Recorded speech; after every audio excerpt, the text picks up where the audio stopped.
Hello friends, welcome to my channel iZoom 360. Friends, ఈ వీడియోలో వచ్చేసి నేను మీకు అమెరికాలో టీచర్ జాబ్ చేయాలంటే మీకు ఏం క్వాలిఫికేషన్స్ ఉండాలి అని అయితే ఈ వీడియోలో నేను చెప్తాను.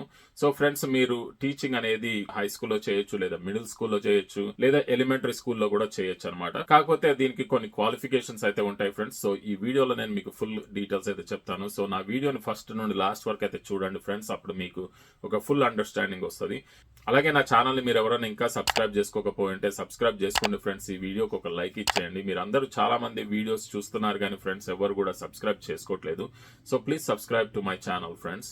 ఇక డీటెయిల్స్ లోకి అయితే వెళ్ళిపోదాం. సో ఇక్కడ అమెరికాలో టీచ్ చేయాలంటే మీకు మినిమం వచ్చేసి బ్యాచిలర్స్ డిగ్రీ ఒకటి ఉండాలి. అయితే మాస్టర్స్ డిగ్రీ కూడా ఉండొచ్చు. సో కానీ మాస్టర్స్ డిగ్రీ రికమెండెడ్ కానీ ఇట్స్ నాట్ రిక్వైర్డ్ అనమాట. సో ఒకవేళ మీకు మాస్టర్స్ డిగ్రీ ఉంటే అది ఇంకొక ప్లస్ పాయింట్ అనమాట. సో మినిమం అయితే బ్యాచిలర్స్ డిగ్రీ అయితే ఉండాలి. ప్లస్ ఇంకోటి ఏంటంటే మీరు ఏ చదువు అయితే చెప్పాలనుకుంటున్నారో, సో ఫర్ ఎగ్జాంపుల్ మీరు మ్యాథమెటిక్స్ చెప్పాలనుకుంటే మీ డిగ్రీ వచ్చేసి మ్యాథమెటిక్స్ ఫోకస్ అయితే ఉండాలి. అలాగే మీరు ఇంగ్లీష్ చెప్పాలనుకుంటే ఇంగ్లీష్ ఫోకస్ అయితే ఉండాలి మీ డిగ్రీకి. సో అట్లా మీరు ఏ సబ్జెక్ట్ అయితే చెప్తున్నారో ఆ కోర్సెస్ బట్టి మీ డిగ్రీ కూడా కొంచెం క్లోజ్ గా ఉండాలి. అప్పుడు మీకు అది ఈజీ అవుతుంది అన్నమాట ట్రాన్సిషన్. సో ఒకవేళ మీరు చదివిన చదువుకి మీరు చెప్పాలనుకున్న దానికి క్లోజ్ గా లేని పక్షాన కొన్ని అడిషనల్ కోర్సెస్ అయితే మీరు తీసుకోవాల్సి వస్తుంది ఇక్కడ. సో అది కూడా ఇంపార్టెంట్ అనమాట. సో ఇక్కడ మీరు ఒకవేళ ఆ రిక్వైర్మెంట్స్ మీట్ అవ్వకపోతే వాళ్ళు రికమెండ్ చేస్తారు, కొన్ని సజెషన్స్ ఇస్తారు ఈ కోర్సులు కంప్లీట్ చేయాలని. అప్పుడు ఆ కోర్సులు కూడా మీరు కంప్లీట్ చేయొచ్చు. సో ఇక ఫర్దర్ కి వెళ్ళిపోతే ఇక్కడ ప్రతి వాళ్ళు కూడా టీచ్ చేయాలంటే మీకు ఒక టీచర్ సర్టిఫికేషన్ అయితే ఉండాలి. అంటే ఇక్కడ ఒక లైసెన్స్ అనేది అయితే ఉండాలన్నమాట, టీచింగ్ లైసెన్స్.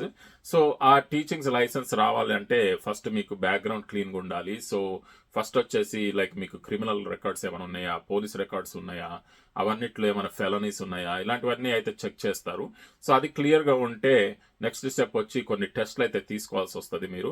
అది స్టేట్ టెస్ట్స్ అనమాట. సో ఆ టెస్ట్లు బేసికల్గా మీ స్కిల్స్ని అయితే చెక్ చేస్తూ ఉంటాయి. సో ఆ టెస్ట్ మీరు తీసుకొని పాస్ అయితే అవ్వాలి. ఇక అది పాస్ అయినాక ఇంకా నెక్స్ట్ వచ్చేసి టీచర్ ప్రిపరేషన్ ప్రోగ్రామ్ అని కూడా ఉంటుంది.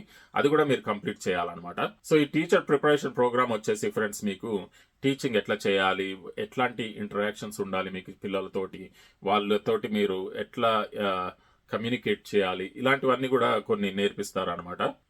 ఇక అవన్నీ కాకుండా మీ ఎక్స్పీరియన్స్ కూడా చూస్తారు. మీకు ఇదివరకు ఎక్స్పీరియన్స్ ఉందా, టీచింగ్ జాబ్ ఎక్స్పీరియన్స్ ఉందా లేదా అనేది. అదే టీచింగ్ ఎక్స్పీరియన్స్ అయితే రిక్వైర్మెంట్ కాదు, కానీ ఉంటే అదైతే ప్లస్ పాయింట్ అనమాట. సో మీ ఇంటర్వ్యూ స్కిల్స్లో మీరు షోకేస్ చేయాల్సినది ఏంటంటే communication, me style of interaction with students, లేదా మీరు మీ క్రియేటివిటీ, ఇవన్నీ కూడా మీరు ఫోకస్ అయితే చేయాల్సి వస్తుంది ఆ ఇంటర్వ్యూలో. సో మీరు ఒకవేళ టీచర్ జాబ్ ల్యాండ్ చేసినట్లయితే కనుక ఫ్రెండ్స్, మీరు ఫస్ట్ అయితే ఒక సీనియర్ టీచర్ కింద అయితే పనిచేస్తారు. అదేంటంటే మీకు ఒక లైక్ ప్రాక్టీస్ అవ్వడానికి, మీకు చూపెట్టడానికి ఇక్కడ వర్క్ ఎట్లా చేస్తారనేది అయితే చూపిస్తారనమాట. సో అది కూడా ఉంటుంది. అయితే అన్నిటికంటే ముఖ్యంగా మీ వీసా క్వాలిఫికేషన్ కూడా మోస్ట్ ఇంపార్టెంట్ అనమాట. ఇక్కడ అమెరికాలో వచ్చేసి గ్రీన్ కార్డ్ హోల్డర్స్, సిటిజన్స్కి అయితే నో ప్రాబ్లం అండి. మీరు డెఫినెట్గా మీకు క్వాలిఫికేషన్స్ మీట్ అయితే మీరు అప్లై చేసుకోవచ్చు. కానీ ఒకవేళ మీరు ఎవరైనా ఇండియా నుండి వచ్చి ఇక్కడ పనిచేయాలనుకుంటే కనుక మీకు ఒక H1B వీసా అంటూ ఉండాలి. ప్లస్ టీచర్ ఆ స్కూల్ కానీ ఆ కాలేజ్ కానీ మిమ్మల్ని అయితే స్పాన్సర్ చేయాలన్నమాట. సో ఇక్కడ ఉన్న స్టూడెంట్స్, మాస్టర్స్ స్టూడెంట్స్ ఎవరన్నా టీచర్ జాబ్స్కి ట్రై చేస్తున్నట్లయితే డెఫినెట్గా మీరు ఒక కాలేజ్ కానీ ఒక స్కూల్ కానీ ఎవరైతే మీకు స్పాన్సర్షిప్ అయితే ఇవ్వగలుగుతారో వాళ్ళతో అయితే కన్సల్ట్ అవ్వాల్సి వస్తుంది. అలాంటి స్కూల్ని అయితే మీరు పిక్ చేసుకోవాల్సి వస్తుంది.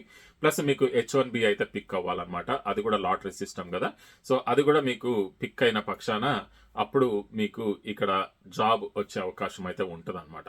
సో ఫ్రెండ్స్, ఈ వీడియో మీకు ఒక క్లియర్ అండర్స్టాండింగ్ ఇచ్చిందని అయితే నేను అనుకుంటున్నాను. ఇంకేమైనా క్వశ్చన్స్ ఉంటే కామెంట్స్లో అయితే పెట్టండి. అలాగే మీకు వేరే వీడియోస్ ఇట్లాంటివి ఏమైనా కావాలంటే ఇన్ఫర్మేషనల్ వీడియోస్ డెఫినెట్గా నాకు కామెంట్స్లో అయితే పెట్టండి. నేను డెఫినెట్గా వీటిని కూడా కన్సిడర్ చేస్తాను. సో ఫ్రెండ్స్, మీరందరూ కూడా నా ఛానల్ని చూస్తున్నారు కానీ, నా వీడియోస్ని చూస్తున్నారు కానీ ఎవరు సబ్స్క్రైబ్ చేసుకోవట్లేదు friends. Please try to subscribe to my channel.